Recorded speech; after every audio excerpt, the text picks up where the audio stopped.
Hello, welcome to SnowRunner. I've decided to start a new series called Journey to Year 4. I've been thinking about a series for new players, and then Saber went and released the Jack of all trades tire pack, and I was like, well, what's the point of how to get to level 6? But I figured it'd be interesting just from the perspective that you get good enough at a certain point that if you want to keep the game interesting, you should really start over with a fresh file. So that's what we're going to do today. And this is going to be the first installment in a multi-part series where we collect some upgrades here and there. And then the idea for regions we're going to visit is I want to go and unlock the Tega B, so we're going to go to Maine. I want to get the upgrades from the 3 base regions, which is going to mean I'm going to have to do 2 contracts in Tamar down lands to unlock the other maps. And then, if for some reason there's still time between that and Season 13 dropping, well, I guess we'll just go to Cola because I'd like to use the F750. As far as the Year 3 trucks I'd probably want for the playthrough, the only ones that really stand out are the Mac Defense and the Kenworth 963, honestly. So anyway, this is going to be a little bit of a minimum commentary because I've been going over some of this stuff, so I'm going to try and cut it in a way that it's not just seeing stuff you've done all the time. The only thing I've bought is the historical for the truck.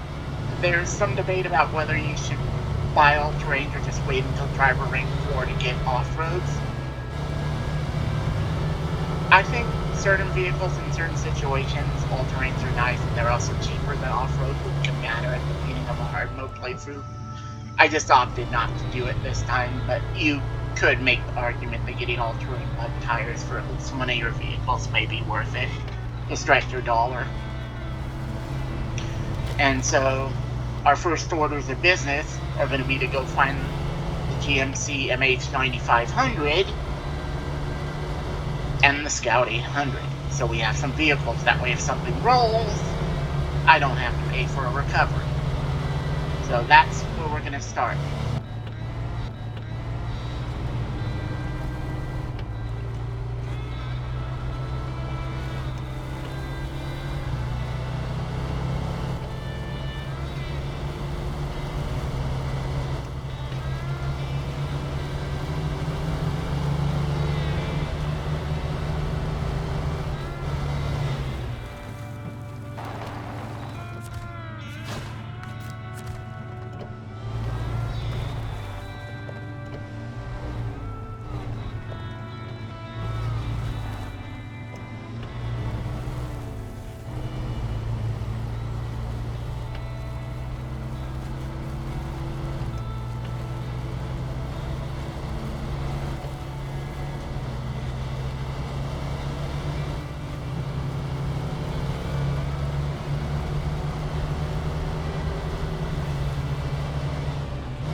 just to mention, not a lot of people notice this, but there's a trailer here with wooden planks. Nice thing if you can get it out of here. I personally think they should have put it a little over there by those yellow dumpsters so it'd be easier to see, but it's here. And we're not going to be doing everything. In fact, in somewhat of a departure, I'd normally take the GMC and load it with supplies for the farm if we were going to do this, and I may do that, but it's easy money. But instead what I think I'm going to do is I'm going to build the bridge in the wooden bridge in the middle of the map, which if you ask me, you should have gotten a small scout flatbed for your pickup to pull and do that as your introduction, just to kind of show off how you can use scouts to deliver stuff. Showrunner doesn't really talk about it, so you'll have to explain that, and I'll cover that in another video where I do some scout stuff early on. For the time being, wooden planks with a small scout flatbed, and then you go to the gas station on the other side of the river, and then to the garage, I think would have been the better way. And then outside the garage would have been the Kodiak C70. Anyway, so we are very much just hunting upgrades and various stuff. And that's why I'm going to be clearing the way to the garage on Smithville Dam, which will be our place we operate out of. Until we at least get to driver rank 4 so we have off-road tires for our scout vehicles. I may stay here until driver rank 6 just so we have all terrains for our full-size trucks. And that way this guide is somewhat usable / series if you don't have the JIT DLC, but that's kind of the thinking here, and then it's off. I haven't decided whether I'm going to go to Alaska first to grab upgrades or I'll just go to Maine. And I'll probably have to think about that a little, but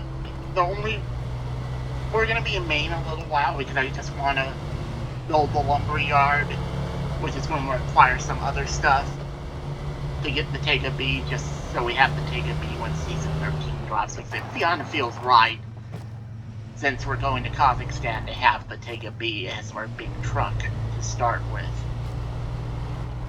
It also has unique off-road tires, which is kind of the other nice thing about it. They don't have epic coatings, but the fact that they're unique and they come stock will be useful. That's kind of another reason I'm going for the Tega B. So I'll probably along the way get the Tega 6436 since it's so easy to get it in Tamir on ground land, so I definitely want to get that. And so we're going to go up here and grab the V8 engine for the CK, which you're probably going to need the locking diff. I haven't really played around a lot with the V8 on this, mainly because I just think this truck is a touch too light, and I would have preferred the equivalent of an F250 or 350, or in Chevy's case a 2500 or 3500 instead of a 1500. Give you a little more weight, which would make it easier to transfer your power to the ground and make it a slightly better scout for delivering cargo. As far as right now, the TLDR is you generally don't want to use the full-size scout flatbed unless you're delivering 2 regular wooden planks or a medium plank.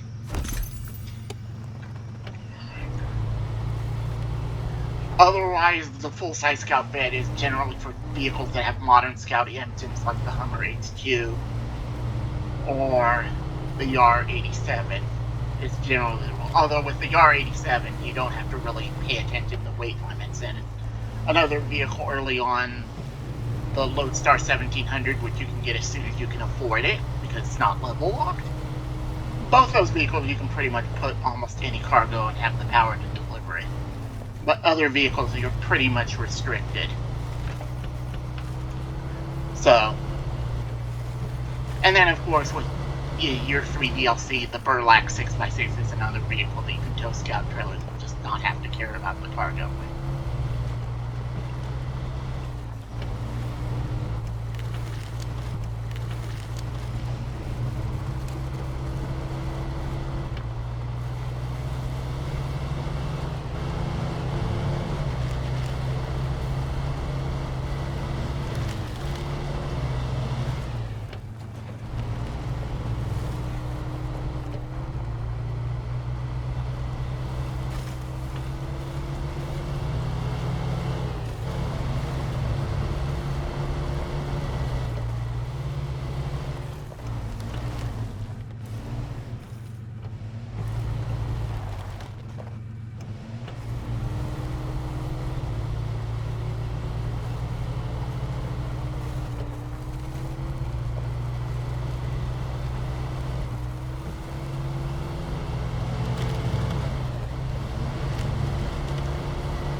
And just to show you on the map, here we are.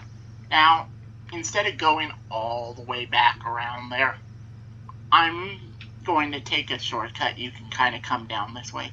Some vehicles can come up this way, but it's not often.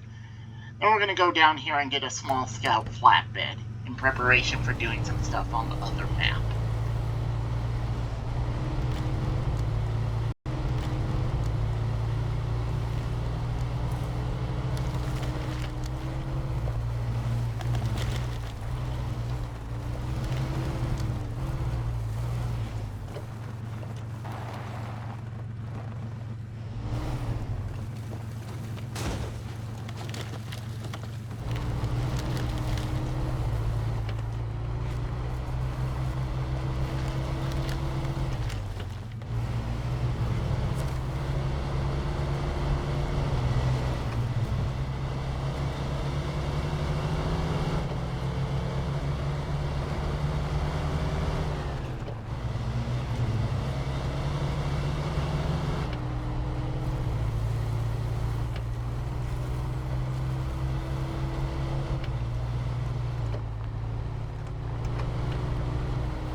job, we're going to deliver some service spare parts to clear the rock slide by the garage and discover the garage. That way we can put the nice V8 in. Figured we gotta at least get one contract done in this video instead of just sitting here. Because since it's on pavement, I can basically get away with using the stock engine, but it's probably not going to work for the other rock slide that I need to clear. But we may end up doing some stuff with the Scout 800 in the second part of this series, which I'm probably going to actually record right after this, so you'll probably get the first two as videos to comment on, but I won't see that until after I've posted the first two. But I'd be curious to hear the regions you'd go to if you were doing this, starting a fresh file, and what upgrades and or vehicles you'd want for Season 13.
And here we are. First contract completed.